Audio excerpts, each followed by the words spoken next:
why I chose to write my thesis around it. It made it kind of obvious for us the reasons why. Suitability, the majority of people in prison for nonviolent drug offenses are minorities, and so this is why you don't see them represented in the industry. So if we can remove these requirements, it would certainly help. But then I would like to see in the future, and my pie in the sky would be small business loans for minorities starting cannabis businesses. I think this comes down to collateral consequences. And less than 1% of the people in Colorado state prisons are there where marijuana is their most worst offense.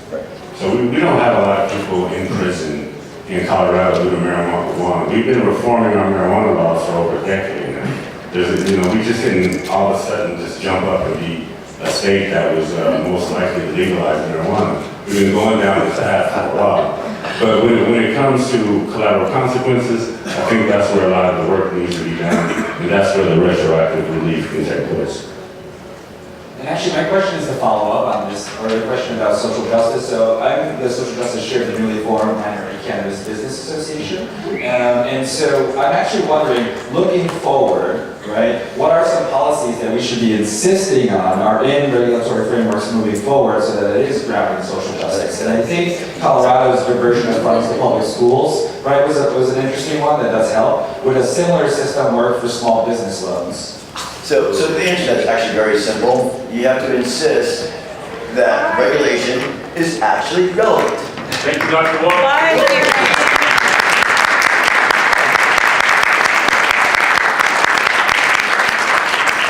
I believe quietly, I'm sorry.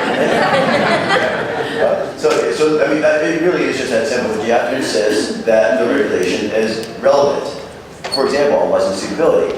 If you could have been a rapist and your sentence was charged 5 years ago and you get a license, it's not relevant then. I mean, in terms of like, it doesn't pass the block test that, okay, well, that's okay, but if your crime is a marijuana crime, your crime is specifically do the thing you're coming to tell us that you're to get a license, so we know exactly where you are and what you're doing, and we can look at you when we're talking about preventing recidivism. Like the person saying, please watch me, right?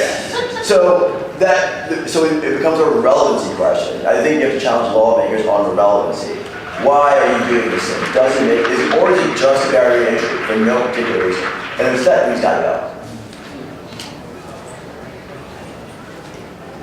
Hello, my name is Layla Macklin. I'm the chapter director of Living Room DC.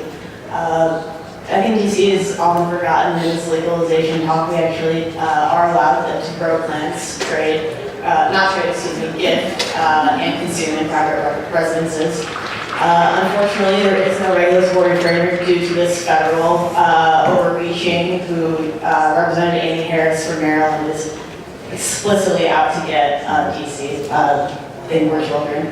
But there was a rider in last December's omnibus budget bill that said no federal funds go to the use of Schedule I drugs. So what businesses are doing right now in DC is they are taking their product, whether that be ancillary software